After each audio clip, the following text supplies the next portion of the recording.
Guys welcome back. ഇന്നത്തെ video എന്ന് പറഞ്ഞാൽ നമ്മുടെ ഹോണ്ടയുടെ സ്കൂട്ടർ, ഗിയർലെസ് സ്കൂട്ടറായ ആക്ടിവ, ഡിയോ, ഏവിയേറ്റർ അങ്ങനെയുള്ള വണ്ടികളിൽ, അതായത് നോർമലി ഗിയർലെസ് സ്കൂട്ടറിലെല്ലാം വരുന്നത് ഈ സെയിം മെക്കാനിസമാണ് കിക്കറിൻ്റെ.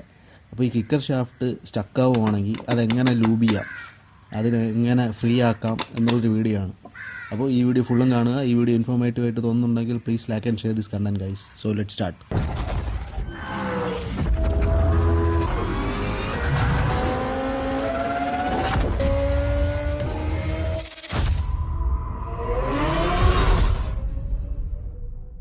സോ ഗൈസ്, ഇപ്പോൾ നിങ്ങൾക്ക് ശ്രദ്ധിച്ചാൽ കാണാൻ പറ്റും, ഞാൻ ആക്റ്റീവയുടെ കവറും ഗിയർ ഷാഫ്റ്റും ഇങ്ങനെ ഊരിയെടുത്തായിരുന്നു.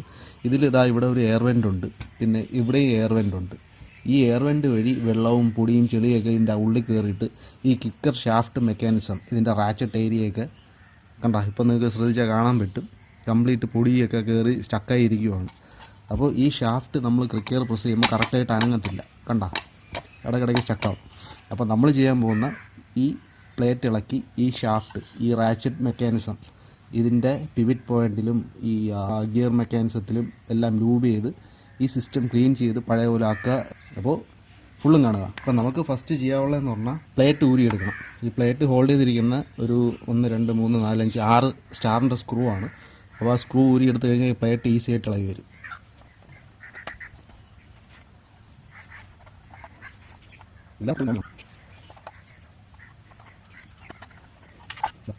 അത്രേ ഉള്ളൂ.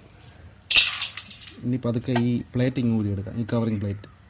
ഇതെല്ലാം നമുക്ക് ക്ലീൻ ചെയ്യേണ്ടി വരും. ഈ കാണുന്ന പൊടി എന്ന് പറഞ്ഞാൽ നമ്മുടെ ഈ എയർ വെൻസ് വഴി ഇതിൻ്റെ അകത്ത് ഈ ഉള്ളിൽ വെൻറ്റിലേഷന് വേണ്ടി ഉള്ള എയർ വെൻസ് വഴി കയറുന്ന പൊടിയും ചെളിയും മണ്ണും എല്ലാം കൂടെ കയറി സ്റ്റക്കാവുന്നതാണ്. പ്രോപ്പറായിട്ടുള്ള ലൂബ്രിക്കേഷൻ ഇല്ലെങ്കിൽ അതെല്ലാം സ്റ്റക്കാവും. ഇപ്പം ഞാൻ റാച്ചറ്റ് കംപ്ലീറ്റ് ആയിട്ട് കറക്കി വച്ചിട്ട് പതുക്കെ ഇതൊന്ന് പൊക്കിങ് എടുത്താൽ മതി, ദൂരിങ്ങി വരും. ഇതിൻ്റെ ഇവിടെ ഒരു വാഷറുണ്ട്, ആ വാഷർ കാണാനില്ല. ആ വാഷറൊക്കെ നേരത്തെ ഇളക്കിയ ആൾ ഊരി കളഞ്ഞെന്ന് തോന്നുന്നു. ഇതാണ് റാച്ചറ്റ്.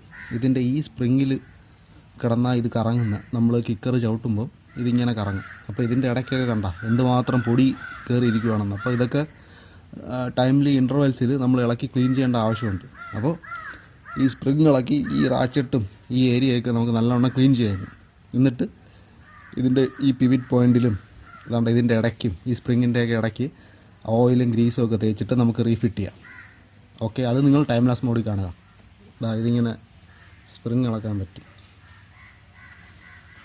ഗൈസ്. അങ്ങനെ നമ്മളിപ്പം ഡീപ്പ് ക്ലീൻ ചെയ്ത് നോക്കിയപ്പോഴാണ് ശ്രദ്ധിച്ചത്, ഇതിൻ്റെ റാച്ചറ്റിൻ്റെ ത്രെഡ്, അതായത് ഈ ഗിയർ വന്ന് കറങ്ങുന്ന ത്രെഡ് മെക്കാനിസം കംപ്ലീറ്റ് കട്ടായിപ്പോയി. അപ്പം നമ്മൾ ഇനിയിപ്പോൾ ഇത് യൂസ് ചെയ്തിട്ട് ഇനി കാര്യമില്ല, പുതിയത് മേടിച്ചിട്ടിട്ടേ കാര്യമുള്ളൂ. കണ്ടോ, ഇപ്പം നിങ്ങൾക്ക് ശ്രദ്ധിച്ച് കണ്ടാൽ മനസ്സിലാവും അതിൻ്റെ ത്രെഡ് കട്ടായിരിക്കുന്നത്.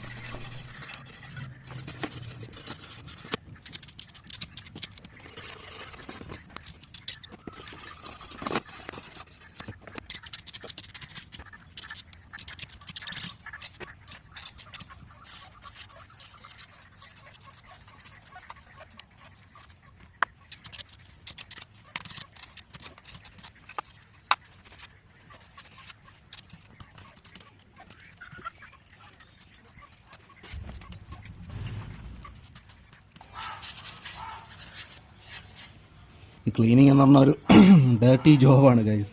അത് സമയമെടുക്കും, അതൊക്കെ പേഷ്യൻസ് വേണം, ഡീസൽ യൂസ് ചെയ്ത് വേണം ക്ലീൻ ചെയ്യാൻ, എന്നാലേ കംപ്ലീറ്റുള്ള അഴുക്കും പൊടിയൊക്കെ ഇളകി പോകത്തുള്ളൂ. എല്ലാം പാർട്സും ക്ലീൻ ചെയ്ത് ഇനി നമ്മൾ തിരിച്ച് ഇൻസ്റ്റാൾ ചെയ്യാൻ പോകണം. അപ്പം ഈ റാച്ചറ്റിൻ്റെ ഈ മെക്കാനിസത്തിൻ്റെ ഇടയ്ക്ക് WD-40 അടിച്ചൊന്ന് ലൂബ് ചെയ്ത് കൊടുക്കുക. അപ്പം കുറച്ചും കൂടെ നമ്മുടെ കിക്കർ ഷാഫ്റ്റ് ഫ്രീ ആവും. കണ്ട, എന്നിട്ട് നമ്മുടെ ഈ പല്ലിൽ നല്ലവണ്ണം ഗ്രീസ് അപ്ലൈ ചെയ്ത് കൊടുക്കുക. വേറെ ഒരിടത്തും ചെയ്യല്, ഈ പല്ലിൽ മാത്രം, കാരണം ഈ പല്ലാണല്ലോ കോൺടാക്റ്റ് വരുന്നത്. അപ്പോൾ ഈ പല്ലിൽ മാത്രം ഗ്രീസ് അപ്ലൈ ചെയ്ത് കൊടുക്കുക. എന്നിട്ട് നമ്മുടെ പഴയ റാച്ചറ്റ്, അതായത് അതിവിടെ കാണിച്ചല്ലോ, പഴയ റാച്ചറ്റ് കിക്ക് സ്ലിപ്പായി പൊട്ടിപ്പോയായിരുന്നു, ശ്രദ്ധിച്ചാൽ കാണാൻ പറ്റും. അപ്പോൾ ഇതിട്ടാൽ ഇനിയിപ്പോൾ ശരിയാകത്തില്ല, കിക്ക് ഇടയ്ക്ക് കയറി ഉടക്കും, സ്റ്റക്കാവും. ഇപ്പോൾ നമ്മൾ പുതിയ റാച്ചറ്റ് മേടിച്ചിട്ടുണ്ട്. ഇതിൻ്റെ വില വന്നിട്ട് 143 രൂപയാണ്. അപ്പോൾ ഇത് നമുക്ക് ഇൻസ്റ്റാൾ ചെയ്യാം. അപ്പം പറഞ്ഞ് മേടിക്കണം ആക്റ്റീവ ഓൾഡ് മോഡലിൻ്റെ റാച്ചറ്റ് എന്ന് പറഞ്ഞിട്ട്. ഇത് പ്രീ ലൂബ്ഡായിട്ടാണ് വരുന്നത്. ഉണ്ടോ, സെയിമാണ്. ഇതിൻ്റെ ഗ്രൂസ് എല്ലാം പുതിയതാണ്. ഓക്കെ, എന്നിട്ട് നമുക്ക് നമ്മുടെ റാച്ചറ്റ് സ്പ്രിങ് ഇൻസ്റ്റോൾ ചെയ്ത് കൊടുക്കണം.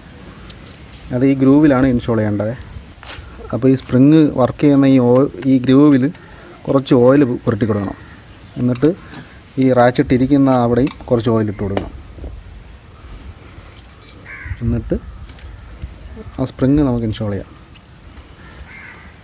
സിമ്പിളാണ്. എന്നിട്ട് ഈ സ്പ്രിങ് ഫ്രീ ആയിട്ട് കറങ്ങണം. അത് നിങ്ങൾ മേക്ക് ഷുവർ ചെയ്യണം അത് കറങ്ങുന്നുണ്ടോ ഇല്ലേന്ന്. എന്നിട്ട് ഇതിൻ്റെ അടിയിൽ 2 വാഷർ വരും.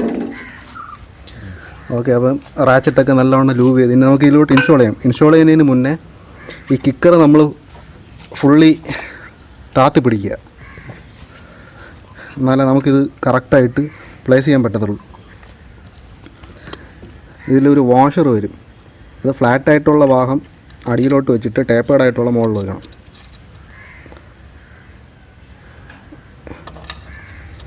എന്നിട്ട് ഈ സ്പ്രിങ്ങിനെ ഇവിടെ ലോഡാക്കി വെച്ചിട്ട് വേണം ഈ ഗ്രൂവിൽ ഇറക്കി ലോഡാക്കണം.